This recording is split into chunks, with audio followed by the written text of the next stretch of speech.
Greetings, everyone. Today I will be reading from my 2006 issue of Poetic Refreshment Magazine, Who Remembers the Kings of Atlantis? And that is the very selection that I will be reading today. Who remembers the kings of Atlantis? What ancient dreams and distant pasts are lost beyond our sight? What can be said of long ago, no longer in the light? They say it sank into the sea, or did the water level rise? Those who fought for higher ground lived to tell what told the eyes. Cities, tall and vibrant, advanced like we are now, swallowed by the ocean, we know not where, we know not how. Yet, all around the globe, different regions have their tales of cities that submerged and drowned and disappeared where memory fails. Did the water level rise because they warmed the earth like we, and like the tides that flux the shoreline, polar caps return to sea? Looking at our current lots, we thrive just feet above, and if you look from an elevation, you'll see the fact I'm rhyming of. More than what the rocks might tell is looking at our written past and what it took to reach our place, which was a process far from fast. Once we grabbed the basics of how to organize and learn, we built with relayed batons to improve with each hand's turn.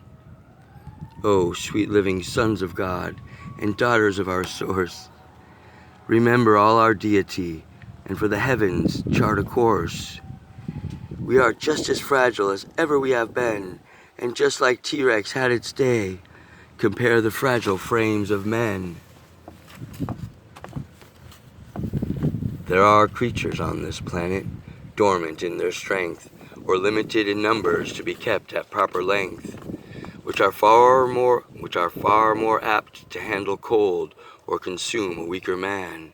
Yet, we are safe in liberty, unconcerned if creatures can. We must acknowledge this is fortunate, yet natural it is not. It is vital we be thankful and acknowledge what we've got. Education and good government, with unity and drive, the combination of each variable has enabled us to thrive. Yet, just as some say global warming's here, and we must check our heat. Sorry, the wind distracted me. Wanted to make sure my papers weren't flying away. Yet, just as some say global warming's here, and we must check our heat, if indeed the past repeats, what if the ocean rose 10 feet? Would people act all friendly as they clamored for higher ground? If fields that grow our food submerge, how could we feed more than a town?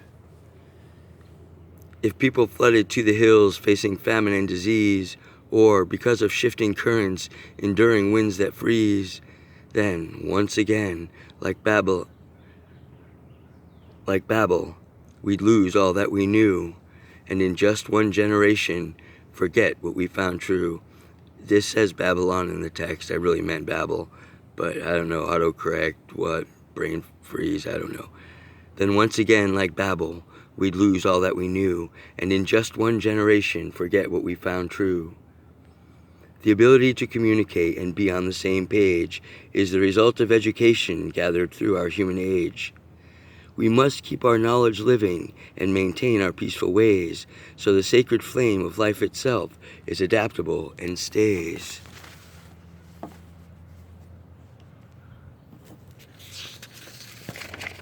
The absence of forgiveness will keep the beast of pain alive, as each wound thrusts the pendulum to again repeat its drive.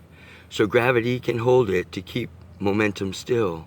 So gravity can't hold it to keep momentum still, as each who lost a loved one gets angry, feeling ill. The beast of rage resurfaces to those who heed its call, as those who cry in vengeance justify deeds that appall. Oh, sweet living everyone, be kind with loving eyes. Let us evolve in our togetherness before the water levels rise. Stegosaurus. Wrote that sometime in 2006. Thank you for joining.